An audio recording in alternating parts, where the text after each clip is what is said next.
Welcome to the Z Spot. Hey.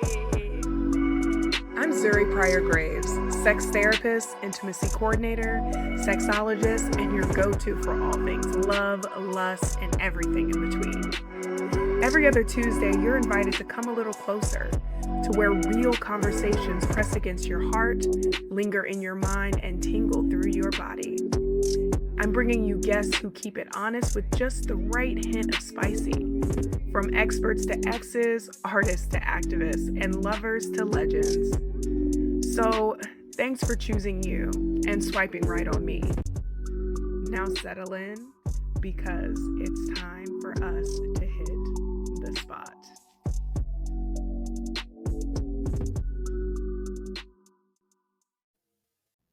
Hey, I'm your host, Zuri Pryor-Graves of Intimacy with Z, and this is the Z Spot, the podcast for the curious, courageous, and unapologetically authentic. We're talking intimacy, reclaiming self, and centering all things sexy, sticky, soulful stories that matter.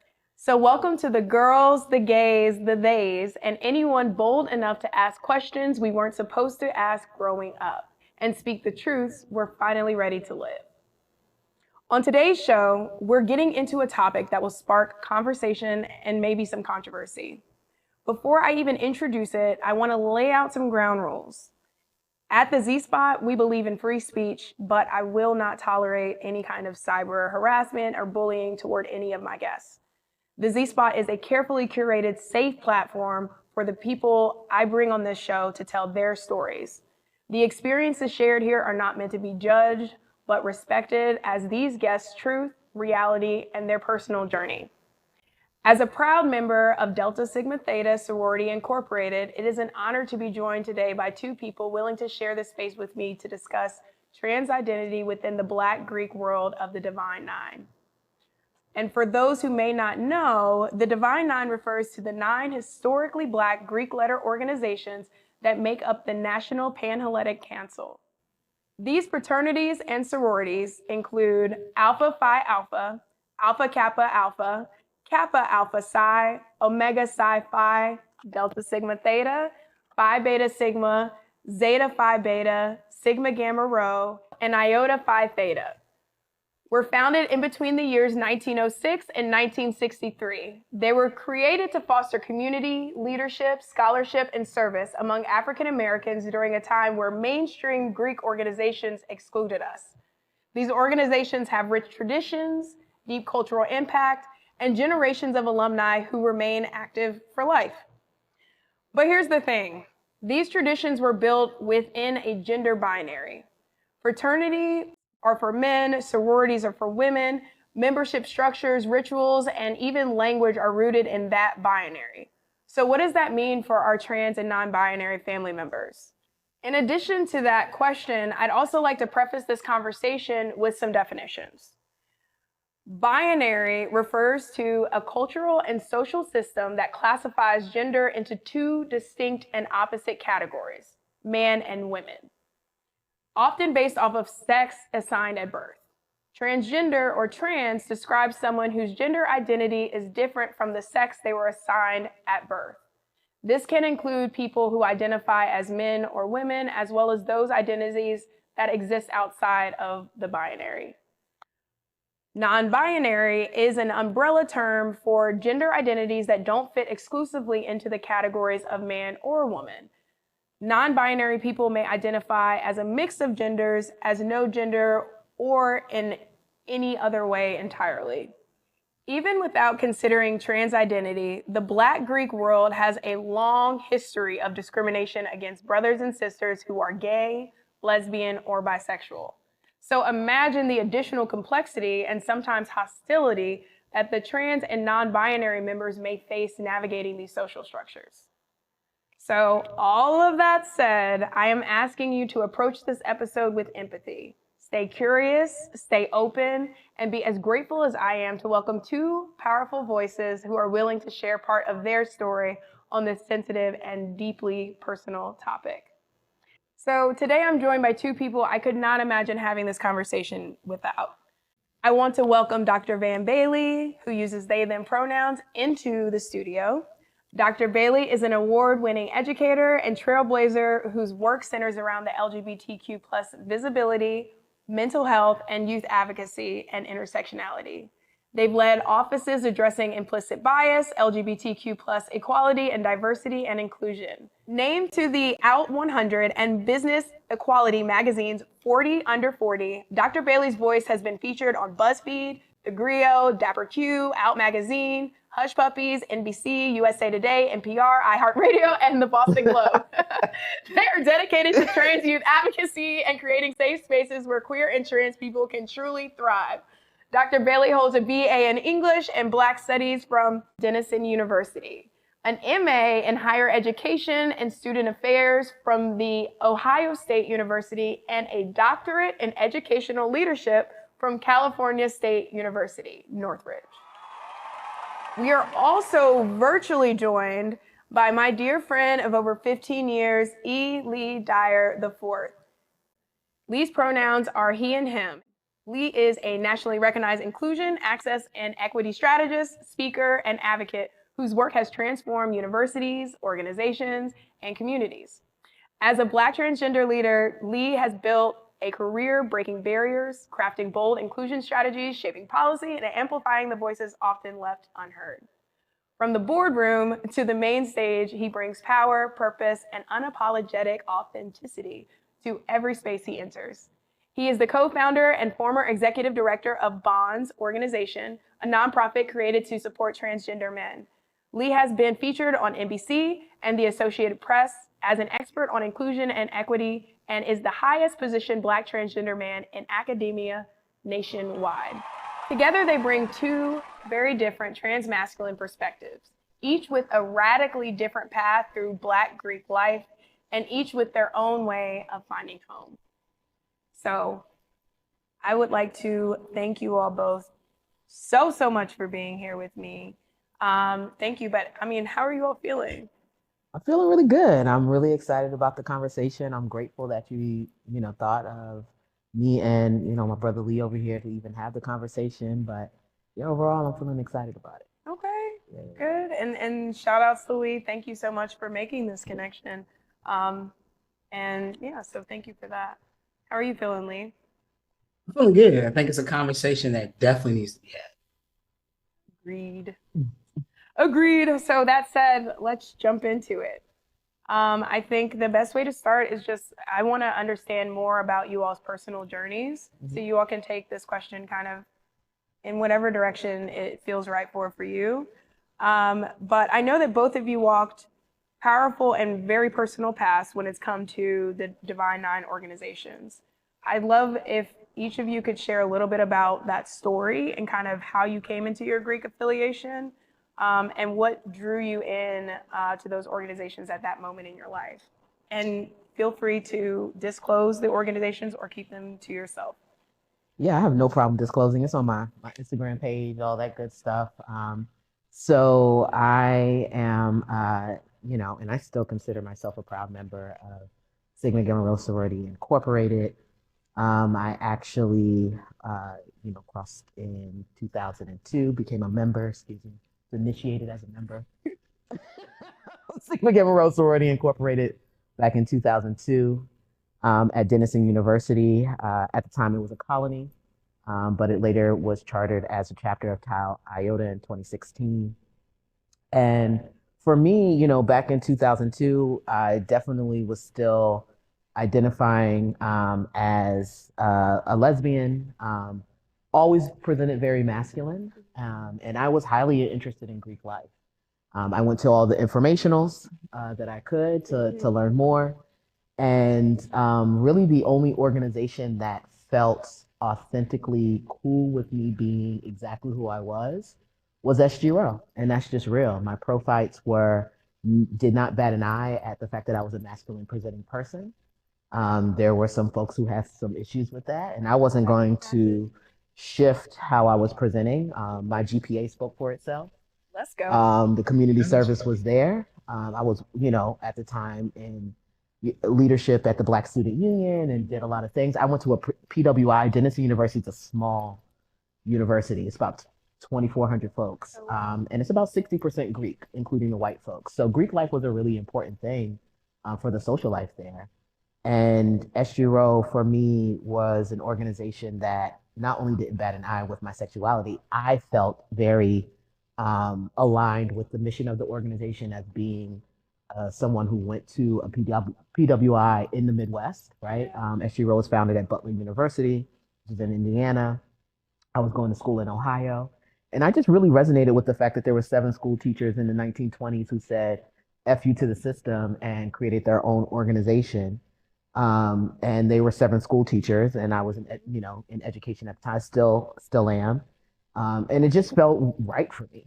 And my pro-fights and other folks were just cool with who I was. And really was like, what's that GPA like? What's that community Right. like? Questions that matter. Questions that matter, right? So that was my path, into finding out about SGRO and the alignment for my own personal identity. Okay. Mm-hmm. Well, thank you for that. Yeah. And Lee, what about you? A little bit of a similar story. So I went to Dillard University for undergrad in New Orleans. And I will say this, I went to Dillard twice. I did a year and then Katrina hit. So then I came back to Atlanta where my parents live, and stayed for 2 years and went back to Dillard in 2008.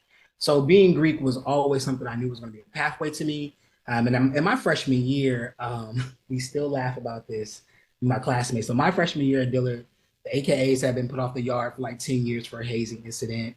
And the Deltas crossed their biggest line. We still joke about the folks that might have been pink elephants, but in the midst of all of that, Sigma Gamma Rho, they were cool to me. They were the ones, helping out the freshmen, the people I got to meet, that I felt I could be myself with. While I was at Dillard, it wasn't until I was getting ready to graduate that I actually came out, it was my line sisters that knew that I was queer. Don't want to put that on Dillard, don't want to put that on Sigma Gamma Rho, but I'm also from the 504, so I think it was just the proximity of family being around the corner. I mean, my grandmother's 15 minutes away from the institution, and one of her really good friends worked there. So I was under a microscope. But funny thing was, the folks that knew that I was queer at the institution, it was when it was getting time to go through that fall pledging process, because everybody goes through one process at Dillard. They were like, listen, if you're gay, you only get 2 choices, one of the blue ones. And that was they were already on my list. So went to the interest meeting and was like, okay, this is going to be home for me. Yeah. So knowing that I had one of the 2 choices, because I never was a queer person, they were the ones that were more aligned. I could be myself with it. And then also while we know at HBCUs, the process is supposed to be so secret and you're not supposed to know who's on the line. But I don't know if they still do this, but if you really want to get ahead of the process, you're going to find your people that are going to try to go through the process too, so y'all can learn all the information that's readily available before you go through a process. And so when I was linking up with those particular individuals, that some of them ended up being my line sisters, I was like, okay, this is my group, because these are my tribe. And another thing I will say too is in undergrad, I was popular and I had a lot of friends, but I don't know if all of my friends saw me. But the one thing I would say about the ladies that became my line sisters in the pro fights, I felt like they saw me. And so that again was something. And then also to no diss to none of the other orgs on Dillard's campus, but at that time we talked about service, SGRO's motto is greater service, greater progress, and they were on it. They were on the service. While everybody else had a lot of parties, not a lot of the service, but they really were about that service. So that is truly what led me, the comfortability myself and knowing that they were about business. Okay, I love that. And I didn't know that you all both were a part of the same. I love that. Okay. And every campus is going to be different. And I think it's going to bring a different energy, but I'm really grateful to the 2 of you that you all found that space on your campus to feel seen, to feel heard, as who you were in that moment, and hopefully for some of you, who you are now.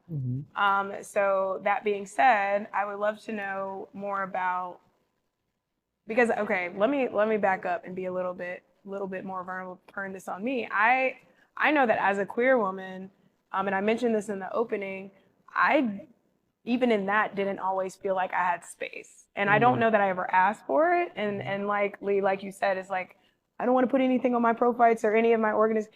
But I just assumed. I spent a long time assuming that I needed to fit into a certain box, and I feel like I came out later in college because I felt like I needed to hold on to my identity as a Delta, and those things couldn't coexist. So it's really nice hearing that on you all's campuses with you were seen from jump. I think something that is potentially unique to the three of us is that we did have that acceptance on some level. But I do know that that is not a universal thing, and that these Black Greek letter organizations, a lot of times I've seen a lot of discrimination from both the fraternities and the sororities for all kinds of things. So I can't imagine as you entered into different chapters in your life, how bringing those letters and that organization and that affiliation may have transformed in those spaces. And I would love to know a little bit more about that. I feel like that was a convoluted question, but it's a lot. It's a convoluted conversation potentially. Yeah, I mean, for me, because I identify as non-binary, and I think when you are a non-binary person who's also queer, right? And we talk about the difference between gender and sexuality, that can be really hard to describe to people as you're experiencing it yourself. The language was very different in 2002. Yes. The experience was very different in 2002. We weren't talking about trans identity in the same way. And so, you know, for me, I felt like it wasn't really anybody's business. You know, I was just going to show up how I was going to show up, and people were going to deal or not deal. But I will say that, you know, over time, I felt like it was very difficult for me to continue to bring my trans identity as I began to discover that I wanted to add medical transitioning to my identity, that people would understand that, right? And what I, you know, and so while I have not denounced, there was definitely a point where I had to kind of brokenheartedly be like, I'm going to not be active, right? Because not only am I tired of having to explain these things to not necessarily my profiles or even the people in my chapter, it was really older folks, people in my area, you know, trying to go to nationals, doing things like that. And as as social media became more of a thing, because social media was not necessarily a thing, it was like MySpace, Downlink, things like that, right? It was different as social media started becoming a thing, and people started taking pictures more and putting things on things like Greek shenanigans, and starting to make a spectacle of like, what can we do to get quick comments and engagement? People began to see gender identity in a way of more of like spectator and commentary things that I wasn't used to, because it was very queer on my campus. It was very kind of understood that gender and sexuality was very fluid. We just didn't have language for it. And I think with social media, it just started to get a little messy, and people started to feel like they had to defend the kind of sacred identities of womanhood and things like that as more visibility started coming to trans folks who are in the organization. Because let's be clear, there are definitely more than Lee and I who are trans who are affiliated with Divine Nine organizations. And so it wasn't anything that was new. I feel like I'm rambling a bit, but I think for me, it was just like, it's had to shift over time as I have had to discover my gender identity more, and as the world started to catch up with language and things like that. And so I became inactive more so out of not only protection, but also like I felt like I was exhausting the people that I cared about, you know, like, you know, because they were doing work for you. So much explaining and doing all that. I was like, you know what, y'all got it. Y'all ain't gonna take these letters from me, but y'all got it. Okay, so you're still currently inactive. I'm still currently inactive, and we can definitely talk about it more. But for me as a non-binary person, one thing that I am just like, so what are you going to do about the gender history of non-binary people who are in the organization, as well as I put in a lot of work in my undergrad. We did a lot of things to even charter that organization. I feel a way about being erased. That the folks who would come underneath me wouldn't even know I was present, and or there are queer people who are still coming out that I think is very important. And I just think that our founders, who are 7 school teachers, would know better.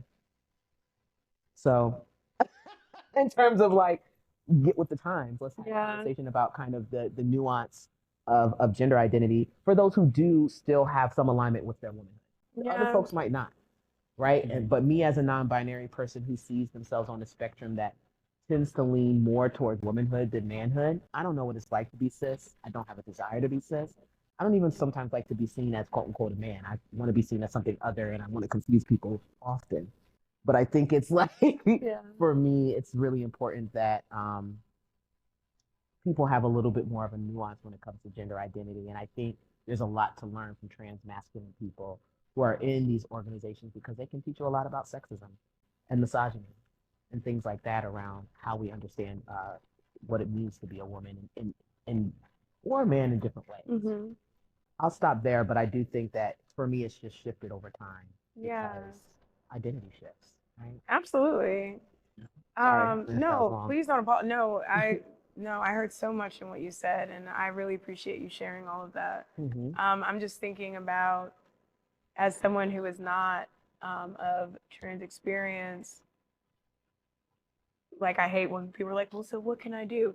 But what I did hear you say is that you almost, part of the reason it was partly you and protecting yourself, but also those around you. And I think that spaces like this and having these conversations, it invites more people to the conversation, I hope, so that it can make some advancements so that we don't have to keep talking about this. But I understand you taking care of yourself, but I do hope that you give yourself grace when people do stand up and speak up, because it is just as much on us to do that work in these organizations. And it's a lot of work to be done. Yes, for sure. It's a lot of work to be done. And I will say, shout out to the sorors who have like been very who have defended me, been like, no, you need to show up. No, you need to do that. We would love to have you at this. And I'm like, you would. Yeah. But what about the other folks? So we have to understand that these are international organizations that have different perspectives and things like that. And I want to respect kind of the space of sacredness that, folks who do see themselves aligned with womanhood solely can have that. But I do think that it's complicated. And there are definitely people who are in my organization who are like non-binary and trying to figure it out. Okay. It is. No, but Sorry, it's Lee. good. No. Oh. No, thank you. Yeah, for sure. Thank you. But we share some of the same sentiments, because I totally understand about the protecting the people, because I legit feel like I split up the Southwestern region. When I transitioned, my line says we reactivated. So Golden Resurrection, like, they are about it. They will fight everybody for it. I'm like, y'all can't be at the boule throwing bows. I need y'all to chill. But the other thing about it is Southwestern region, and one thing we don't talk about in the Greek life, I know everybody believes like all of the United is pagan, but they're very Christian centered. So then you also have to think about how voting goes, right? Grad chapter holds more volume in the votes than the undergraduate chapter, so they get to make a lot of the decisions. And so it just became things of, I'll never forget, right after I transitioned and the hormones took its journey, we were going to go back for a probate, the line was. And the graduate advisor that we had, the on-campus advisor, who was very, very religious, she called my favorite line sister and told her, if they come here, I'm going to have DU police escort them out the probate. Not knowing that my family was friends with the current president at the time, so I wasn't worried about it. But like, those were the legit sentiments. Wow. And although my line sisters are great and other sorors are really, really great, but there are a lot of people from that Southwestern region who I've blocked, who I don't talk to. We laugh about Greek shenanigans, but the last time that I wore my line jacket I was in grad school at Central. Van came and did a panel, and we took a picture with our line jackets on, and it blew up on Greek shenanigans. I think it was on it for 24 hours. And my line sister called and told me, she was like, it's down. I was like, who took it down? But thanks. So shout out to whoever that brother was in the Beta Gamma chapter, the Kappas, because it was a Kappa that ran Greek shenanigans. So somebody reached out to their brother and got it taken down. And that really was the last thing. And so for me, it kind of was like a love and a hate at the same time, because it was like, oh, they see me as a man, so that's where some of this push out is coming from. So I'm not mad at that, because that's how I identify. But it was a heartbreaking and grieving to walk away from something that had became so much of your identity, because I don't know how it is at the PWIs, but at HBCUs, like Greek life is in your signature, and it does become a part of your personality big time. For at least the first 5 years you're in, right? So it was a grieving process, and which and my line sister, they were making the succession. They were calling me Bra War and wanted me to come there like, oh, you gonna come to bootleg? Y'all, some of those days you have to wear a skirt. Well, I'm gonna show up in a kilt. Like I'm not even gonna be able to make dress code for some of the events that we have. So that grieving did hurt. Like the jacket sits in the closet, and we always make the joke of one of my line sisters. Her daughter is 16, so we call her Golden Child because she had her. We were in school, and she was like, "We're just gonna give Golden Child your name, whatever chapter she goes to. I'm gonna make sure." It's like, okay, we'll just pack up the stuff and give it to her. But it's interesting. But I do feel like Van and I did open up a gate for visibility, because now you see so many masculines of censor and transmasc SG Rose. And I know the old sorors are probably dying because they do be doing too many kappa shimmies. They gotta chill out a little bit with that. But I do feel like we open up the door, but also too, because one of my favorite mask of center SG Rose down in Atlanta, BJ Young Red, who I love to death, but after that picture of us came out, hit me up and was like, "Hey, can we talk?" Because they were an undergraduate at the time. So just the people that have reached out. So although I'm not a member, still love the org. And there are times if the Lord blesses me and it's a good year with consulting, I'll send a check back to Omicron for them to have, whether Omicron has love for me or not. But I want the org to succeed, It's so wild to me though, that Greek shenanigans socialism that did garner so much visibility, and it's so interesting now for me to be scrolling TikTok and things like that and see so many masculine center people who are in the organization now, and I'm like, right.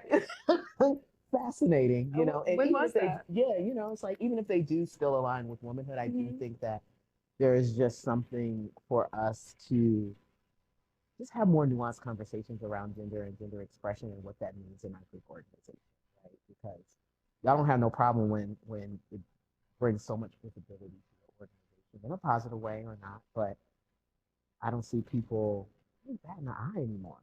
And maybe that's. But I do think it's going to be interesting, because for all of the orgs, in the next 6 years, voting powers are going to shift. Because right now, boomers hold most of the votes for all orgs. So now you got X, and some of the millennials are going to be holding most of those votes. So it's going to be interesting to see how the 9 kind of weighs out. That's why I thought it was interesting when a particular org went to ban trans men, and I'm like, I know a lot of non-binary or effeminately gay members of y'all. Okay, but got it. No shade to them, but I do think that'll end up reversing itself when they have their next constitution. Did it pass? It passed at that constitutional convention. But I meet enough of those members who are really upset about it, who are active grad members. So it'll be interesting when they have the next constitutional convention to see if it has an overturn. Okay. Well, I know that we're in this messed up kind of political climate around creating spaces that are separate. I feel like we're revisiting this separate but equal thing, and just as gross of a way as it was when we were talking about it in terms of race.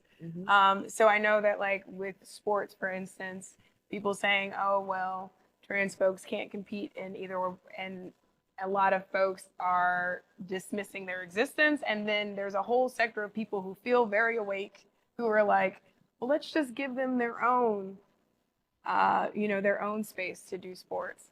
I know that there have been lots of conversations within the Black Greek organization, letter organizations, that is very similar. And I would love to talk about, I want to know what you all's opinion on creating something. Do we continue to work on the organizations and dismantling the binary within them, or do we continue to create and uplift trans Black Greek organizations? Yeah, I think it's a yes and, right? I think, for me, I don't see a problem with us being able to address how non-binary system or how binary systems can be limiting around gender and gender expression in D9 organizations. And I don't think that there's any problem with people finding affinity and community in LGBT plus Greek affiliated organizations. What I will say is that we should leave it to the queer and the non-binary people to be in leadership to make those decisions. Because what is very frustrating for me is to have these conversations with folks and they just don't have the range. They don't have the understanding around what it means to be trans and non-binary. Right. They'll say, "Well, I have a trans friend." They'll do it the same way that white people do with race. Right. Right. And they'll say, "I have the trans friend," and they might meet that one binary trans man who's like, "I'm not trying to have Greek letters affiliated, period." And they'll be like, "Well, that's the absolute truth." And I'm like, "Well, how many, non-binary people have you talked to, or like, people who might see themselves along the sexuality spectrum, but still identify as masculine?" And I think the frustrating thing for me is that the way I know people don't have the range is because the same people in these organizations who are saying, "You'll never be a man," right? Around my trans and non-binary, which I'm not trying to be, but they'll say, "You never will be a man." Okay, fine. And then they'll be like, right, okay, so let me be in the sorority. Right. And they're like, "Wait a minute. Exactly. This is not your space either. Go create your own." Then the people go and create their own, and then there's critique on that. Right. So it's like, y'all don't have the range and you don't know what you want. You should probably ask more trans and non-binary people if we've had the range to think about it around race, because these organizations were originally created for Black folks, but I see all types of races in these organizations. We also have kind of these conversations around affiliation, right? Our organizations didn't always have spaces for people who don't have degrees or honorary members or all of these different things, right? So it's like we can figure out a way to engage people in other ways that we've done with white folks and other people from different identities, as well as people who don't have degrees or people who have never, pledged in undergrad or grad or whatever, and we want to give them an honorary degree because of their accolades. We have the range for those things, but we don't have the range when it comes to gender. It just doesn't make sense. It doesn't make sense. Make it make sense. Yeah. Yeah, absolutely. So I'm gonna say this from a person who currently works in higher ed. I think for BGLOs though, they're gonna have to have the conversation, because one of the things the shift that I've seen, especially working at predominantly white institutions and now being at a historically Black college, Gen Z, because knowledge is more available. I don't meet too many of them that seem to be opposed if they had a trans line set. Okay. But also too, for BGLOs, the other thing we have to address too is Gen Z is also not down for all that hazing. So like until the NPAC address, no, I'm gonna say it, keeping it a buck. So like there is gonna have to be a restructure and a rethink about the way that it is, or they're going to die off. Like I'm at an HBCU space where we have a lot of what you call not legacy admissions. Just a lot. Somebody in their family went to the school, so they come into. Okay. But at my predominantly white institutions, they weren't trying to do all that. They was like, "Can I pay my money and the information? What do you mean there's a process?" I understand what you're saying. You're meeting so many more Black children that are like, "What do you mean?" Right. And so I just don't see, because I know at one time the argument was, well, we start letting trans and non-binary folks, our numbers are going to dwindle. The old heads aren't going anywhere. Right. It don't matter who you let up in there. There's life. Hello. Unless you decide otherwise. So I just think there are some real conversations like that need to be had about undergraduate recruitment, because I see, like, even where I am, like folks they come to me even though I'm not the Greek life person, but I do the institutional inclusion work. And so they're like, "Yo, my friend's a trans man, but nobody knows he's a trans man. You think he should go out for the line?" And I'm like, "Send him to me so we can have a conversation," right? And my conversation is like, "What do you think your safety is?" Because Yeah. I haven't been through these people's process. I don't know their process. If you feel like you're gonna be all right, sure. And then that question always becomes, well, if I make it through, they gonna put me out? We don't know. But the fact that that's even a conversation, we're Mhm. talking to children. Mhm.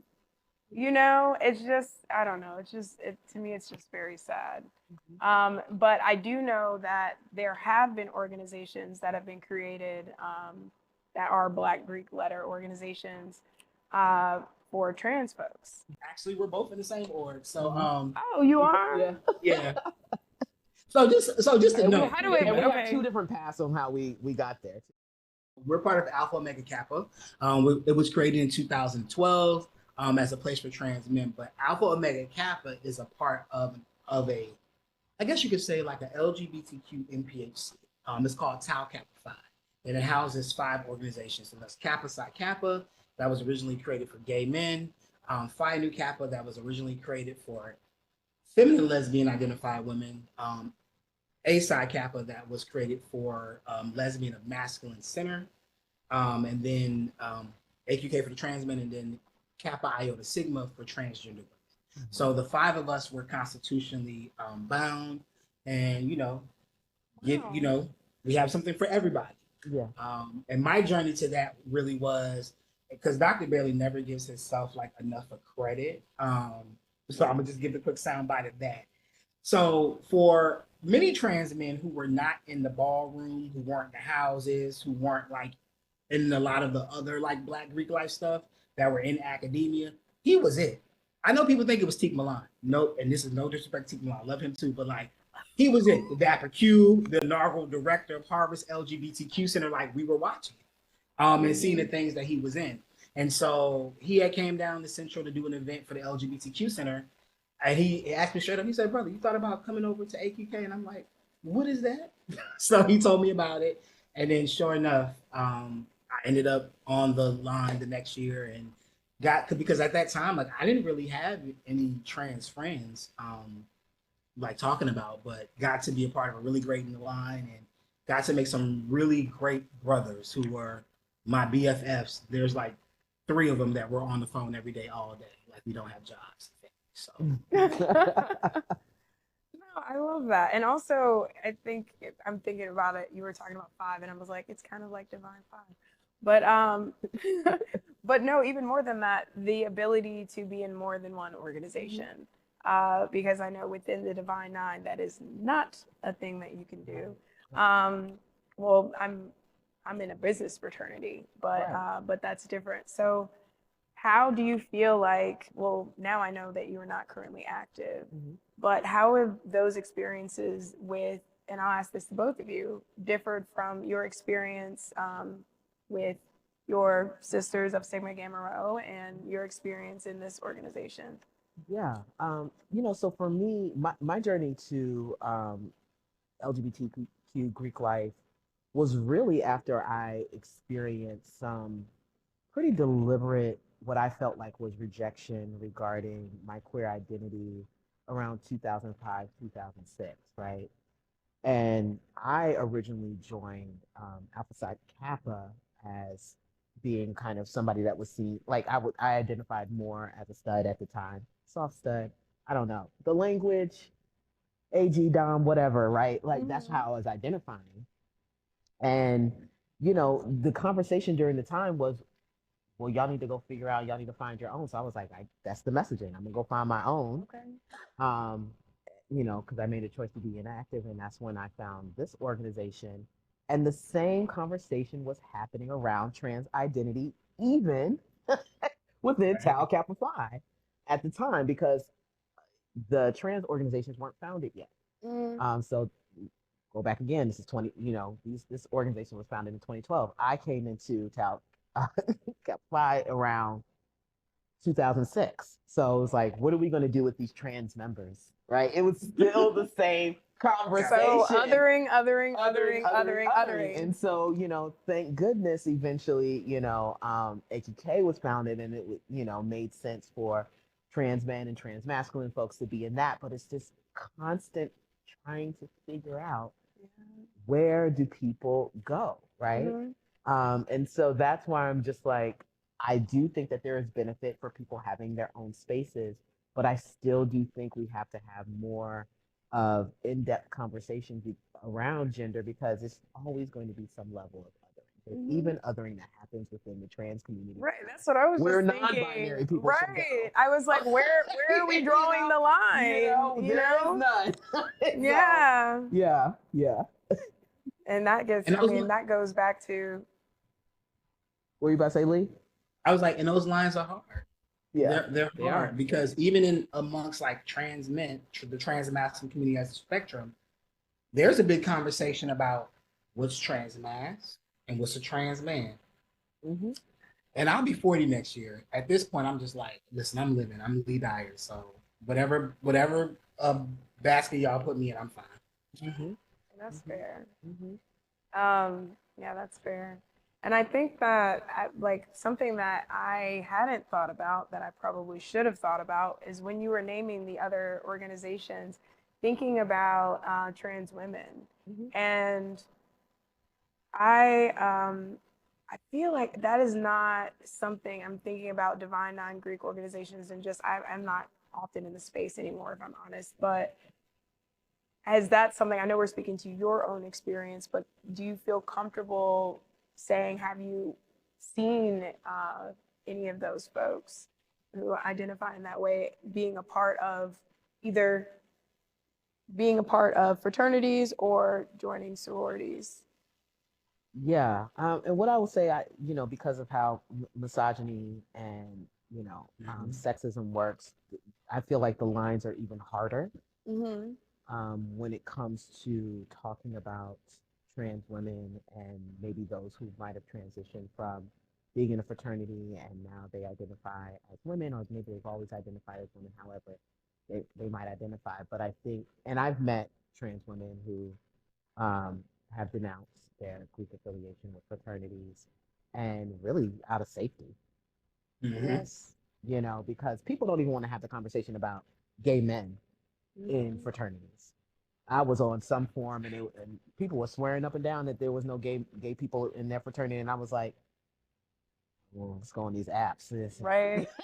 See what's really good. Mm-hmm. So I think there is this denial already around any type of feminization when it comes to fraternity, right? And so I would even say effeminate gay men don't feel as safe within fraternities, or it might depend on their chapter or whatever, but we're not even there yet to even think about what does it mean for trans women or those who might be non-binary and on the femme spectrum who are in fraternity.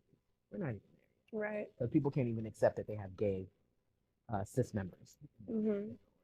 I would say it's a little bit better on the sorority side to where you can at least have some visibility around masculine-centered lesbians, for instance, being in organizations. But watching effeminate gay men, every time I see them online, trying to stroll, if they're in a fraternity, they get roasted. Let's be real. On social media, And roasted, right. And that is just a microcosm of violence that can actually happen to them physically as well. So, Yeah. Absolutely. And I've seen the same, and know folks on both sides of the coin that identify as trans women. I will say, because we talk about misogyny, we talk about that would like. I don't want to downplay violence and discrimination that trans men face, but I want to be real about the heightened violence that trans feminine people face. And so even when I think about sitting in conversations that I'm sitting in the higher ed space when we're talking about trans people in Greek organizations, for Black folks, some of the rules that some of the frats are trying to put against trans men is because they don't understand what's the difference between a trans man and a trans woman. And a lot of times I see the hate is really more towards trans women. But I know that goes back to misogyny and because, we were assigned female at birth and, that whole thing. But yeah, it gets to be a very, very interesting topic. And I know for me, my thing that I worry so much about is for my trans students who have cis passing privileges, that might be going through a Greek process. I always worry about their safety if somebody finds out. I always worry about, what is it like to have the feeling of you've made it through this process? You've been to the induction ceremony and they put the letters on you, and then they find out, and then they're taking them away. Because I believe that was the situation with maybe it was University of Las Vegas, where their sitting president, I was in grad school at the time, so I think it was like 15 or 16, but their sitting president was a trans man who was outed after he crossed. And Phi Beta Sigma put him out, snatched his letters. Are you serious? Yep. After he had been the president of the chapter, after he had been through the process, after he had did great things on the campus. And how I even know he did great things on the campus was, it was in, oh my gosh, it was in one of the, like, not Higher Ed Chronicle, but one of those type of like news things, that highlighted the organization. All that work that man did, because they later found out he was trans. And I don't even know if they asked in his application, because let's be real, I'm just thinking about, when I put mine in, it didn't really, I don't remember what it even asked me. All I remember was I had to ask my mama for that check. Like, that's really what I remember about that, and going to the interview, right, and making sure my outfit is good. But yeah, that's the thing that I worry about so much, without these, without the organizations really having a conversation about what they feel fit. But I do think the inclusion is going to come from sororities first. But we know Black women usually are the first to always make sure everybody's included. For the frats, child, I might be in my good 70s before they have a real conversation. So. Yeah, and that actually brings me, because my next question was going to be about people joining who, like, from the beginning. So to know that that is happening, I mean, I figured it was happening, but I think about it as what we were talking about in terms of, like, every chapter is different. So knowing that you're walking into a space that is inclusive and people are aware, and it just is what it is. It's common practice. It just is what it is. It's not even conversation. I did not think about folks coming into those spaces and not disclosing, and the lack of safety, that, because I mean, that's in anything. I think about, dating violence and disclosure. And in a world where historically there's been, like, people know that a lot of these organizations are haze, and they do have different ritualistic practices. I wonder what that experience is like. I just feel like very concerned now. I hadn't thought about it. Yeah, and once again, we're dealing with folks, and this is not to be condescending or things like that, but when you just don't have the range, right? I remember, when we were about to charter the organization, and many of my pro-fights and sorors, they were like, come back, and they tried to admit me into the Facebook group, and everybody started flipping out when they saw me. Oh God, remember that? And who's this man? And it's because somebody corrected my pronouns in the group, and they were like, you mean they, he, and then they were like, what's a man doing up in here, right? And people started to quickly strategize around how they were going to keep trans people out of the organizations. And someone said, we need to start checking birth certificates. And I said, my birth certificate still says female, so what are you going to do? Right. You know what I'm saying? Right. Or people have mixed documentation, or whatever. Like, people start thinking about different ways to police gender, and it's not the same for everybody, right? So these members who might be, stealth, or people not know that they are trans, let's say, for instance, they are pledging a fraternity and their birth certificate and all their ID says male. Now what? What are you going to do? Right. Right? And then this person, quote unquote, gets outed after the fact, and you want to kick them out? These things don't make sense, y'all. So I think for me, it's, once again, we need to have more nuanced conversations around gender that actually involve trans people and cis people not leading the way when it comes to things that they just don't understand. Absolutely. So, yeah, like in my perfect world, when NPHC has their meeting in Atlanta, a group of trans folks to come have a conversation with them, because just how I have to do my presentations around the demographic for neurodivergency for Gen Z is almost 30%. That number is growing for trans. Like the internet is out. So they're not waiting to 30 years old to transition like I did. Mm-hmm. So you're seeing more and more younger trans people who are getting documents changed from day one, who are going on hormones from day one, and they're going to be making a difference about disclosure around their safety. And I think there's only one organization who actually wrote like in their constitution about we accept men and it has to be like men born with male genitalia. Mm-hmm. But a lot of other people just use man or woman. And in a court of law, depending upon what jurisdiction you're in, that can go a lot of different ways. Yeah, and then you're in a discrimination lawsuit. Mm-hmm. Exactly. And so I don't want to see NPHC getting sued for gender discrimination because we already have like 52,000 hazing lawsuits, right? So at some point in time, like the folks are going to have the conversation. But again, I think it's going to be the sororities that's going to lead the fraternities like, hey, y'all want to do a little safe zone while we up here having this meeting? Mm-hmm. Mm-hmm. And what a missed opportunity, because I like trans folks, bring such beauty and talent. Like I've just talked to people, folks like Lee, right? I mean, not saying that everybody, well, we're talking about Greek affiliation. These folks have degrees. Mm-hmm. Right. They're leading organizations. They're some of the best grassroots organizers that you're going to meet. Don't you want these folks in your organization? And if we're all here to address some level of, particularly in sororities, how to reduce some level of discrimination or help out with something along the spectrum of womanhood when it comes to service, don't we want to have people who have an understanding around sexism on all sides? Absolutely. You get what I'm saying? Like me as a trans masculine person, I can tell you exactly what it's like to understand sexism as being seen as a woman, because I've experienced it, whether that is sexual violence or harassment or whatever. And I also know what it's like when people perceive me to be a cis man in spaces and to benefit from privilege. And I can tell you that sexism exists because I have seen how it plays out in real time, and me being a benefit of that. So don't we want these folks in our organizations to really add color and understanding around how to dismantle these systems? It's just such a missed opportunity. It is. To me. It absolutely is. And I'm just wondering, what would you say to someone who was like, okay, it's not that we don't want your voice, but do it over there, and encourage trans folks to go and pledge, like to tell you to go and pledge a fraternity? Mm-hmm. Is that something that's come up? Yeah, for sure. But then they'll, as I said before, people were like, go and pledge, a fraternity in D9. And I'm like, let's be for real, y'all.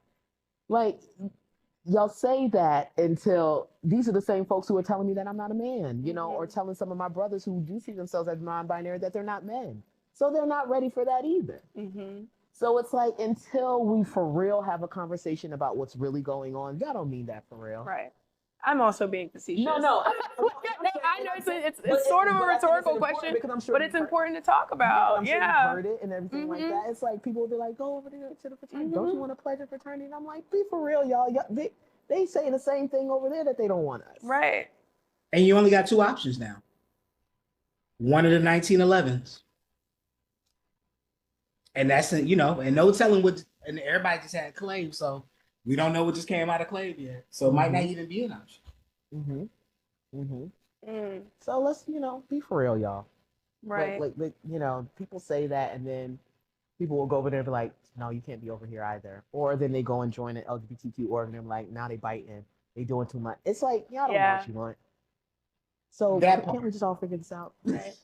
And this conversation, and I'm grateful to kind of center it around this topic, but it's so much bigger than this. And I think everything that you're saying about inviting voices into certain spaces, and especially putting those voices in places where they have power to have influence and all that, that's where I feel like it all starts. And everything that I'm hearing feels like such a parallel to race. And we're doing the same. It's giving Willie Lynch. It's giving like, I'm just like, come on, y'all. We're operating within the systems that were once there to contain us, and we're reinforcing them on each other. Yeah. Yeah. And But I will say this though. Yeah, go ahead. The organizations are blind to race because this is the thing I can't figure out. You got all these restrictions on gender, right? Okay. But a white member in D9 just being white in D9 and learning the stroll gets a feature. Not the chapter, the white member. Well, we know. And I'd be like, Yeah. was the founders for this? Right. But Right. Yeah, that math feels real easy. Yeah.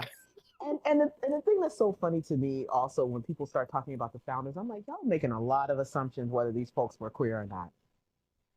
Hello? You're tell me that there was maybe 10 plus or 7 plus or, out of all of these folks, nobody. Statistically, there was only one, maybe two, and so let's not make the assumptions around who our founders were as it related to gender and sexuality, especially during the time in which they were founded, when there was a limited language and understanding and things were way underground when it came to gender and sexuality. So exactly. Please. I mean, you're talking about 2002. And now, like the scope of difference between when you crossed and today, and the language that we have, and the way that these organizations hold space. So add 100 years to that, you know, it's, it's. And we can tell from some of the type of activism that some of our founders was involved in. That was probably in the community. Or how involved they were with the Harlem Renaissance, but that's just me. It's always mine. Talk about it. Well, that's our history buff. But yeah, I feel like we're nearing the end of our time. But I want to make sure that you all feel like you have been given the space to say what needs to be said, because I think that this is such an important conversation. And I want it to be shared. And I hope that it sparks a different conversation than maybe what the photo did, or what some other more negative spaces have held. And I hope that I want to invite listeners to engage in that conversation respectfully, and just see what we can, because right now we're in a place where we need change. And it starts with having more conversations like this. Yeah, I totally agree with that. And I agree with my brother Lee. Like, it's either we have these conversations now or we become irrelevant with time, because the younger folks are already having the conversation. And these are the folks that we want in our organizations. These are the folks who are going to be leading our civic organizations, who are going to be leading our movements. And, so it's either we need to have them, or, begin to get left behind, and become irrelevant. Right, more and more people are beginning to even think about the relevancy of Greek life anymore. And so, get with the times, y'all. It's been happening, and the younger folks aren't going to continuously deal with kind of the discriminatory behavior, because once again, people are paying for these organizations. Yep. You know what I'm saying? So people have to feel like it's worth the investment. And if we say that it's a lifetime, it's a lifetime.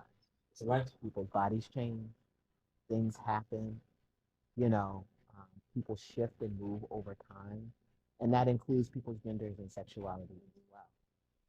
And so trans people are not the only folks who are benefiting from gender affirming procedures and things like that. And that's another conversation.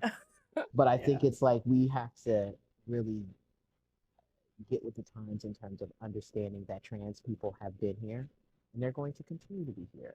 And they're probably some of the best suited folks to have these conversations and really lead, and have already been leading so many of our movements, particularly around gender equity. Absolutely.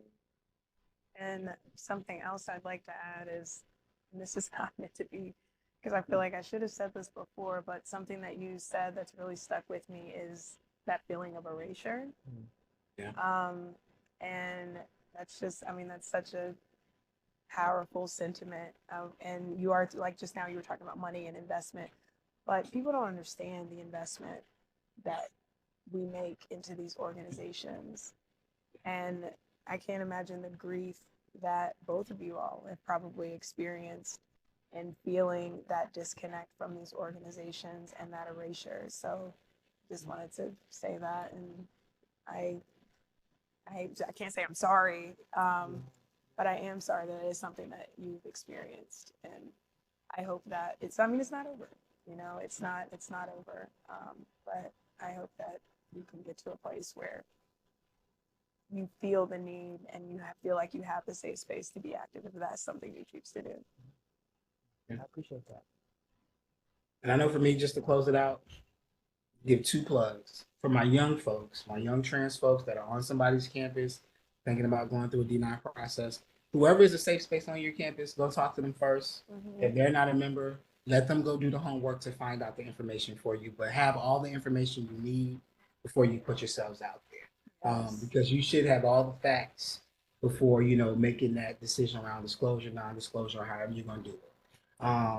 For, you know, trans men that are looking for an organization process, Alpha Mega Kappa, go to www.alphamegakappa.org. For us, it's over 18, it's 18 or older. And we take trans men at any stage of transition. So that's whether you have done a medical transition, social transition, but as long as you identify as a trans man. And we are going to be accepting applications, I believe, starting November for our spring 2026 process. Okay. Thank you for sharing that. No problem. Yeah. And so please tell everyone how they can find you. Yeah, so folks can find me at Dr. Van Bailey on Instagram. I'm also Van Bailey on Facebook for our older folks. And then I'm Dr. 2_Handsome on TikTok. Okay, Dr. Handsome. Okay. And Lee, what about you? On the social media, you can find me at 4th Gen Dyer. So that's 4, like with the number 4, 4th Gen Dyer. And then I do have a website. It's eleedyer.com. So you can check me out there as well. Okay, and I'll absolutely put that information in the description so it's easier for everyone to find. But yeah, but thank you both so much for being here and being vulnerable. And I hope this isn't the last time we're having this conversation, even if it's not on this platform. Yeah, for sure. Thank you so much for inviting me, and always good to see my brother Lee. Hey. Yes. Yeah. Thank you for having me. And just like that, we've reached the end of today's episode. If nobody's told you today, you are worthy of pleasure, connection, curiosity, and care. Thank you so much again to Dr. Bailey and to Lee for showing up with honesty and authenticity and heart. And thank you for listening and staying with us. If this episode touched something in you, please share it with someone who needs it. Follow the podcast, leave a review, or just whisper about it in your next pillow talk. Until next time, this has been The Z Spot. Hey, I'm your host, Zuri Pryor-Graves of Intimacy with Z, and this is The Z Spot, the podcast for the curious.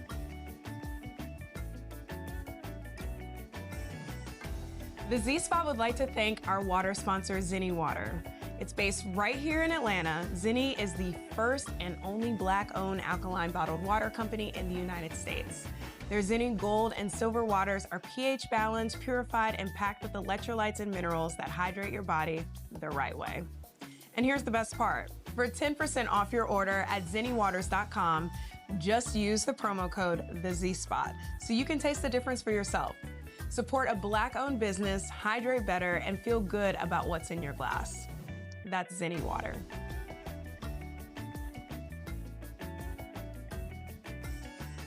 Today on the Z Spot, I poured a glass of the 2022 Yorkville Highlands Pinot Noir from Theophilus Vineyards. This elegant Pinot opens with strawberry, fresh violets, and just a hint of sandalwood. On the palate, you'll find jammy strawberry, toasty baking spice, and a lift of black tea with a bright acidity. Theophilus Vineyards is the creation of Theodora Lee, also known as Theopatra, Queen of the Vineyards, a Black woman-owned winemaker and trailblazer who turned her passion into an award-winning, internationally recognized brand. Every bottle celebrates excellence, heritage, and community. If you'd like to taste this selection or any of the other incredible wines, head over to theophilusvineyards.com and use the code TheZSpot for 10% off your order. and let me know if you love it as much as I did. Thank you for supporting Black women-owned business. Today, I'm hitting the spot. I'm hitting the spot. I'm hitting the spot. I'm hitting the spot. I'm hitting the spot. I'm hitting the spot. I'm hitting the spot. I'm hitting the spot. I'm hitting the spot. I'm hitting the spot. I am so excited to be hitting the spot from the gorgeous Spark Social Podcast Studio in Atlanta.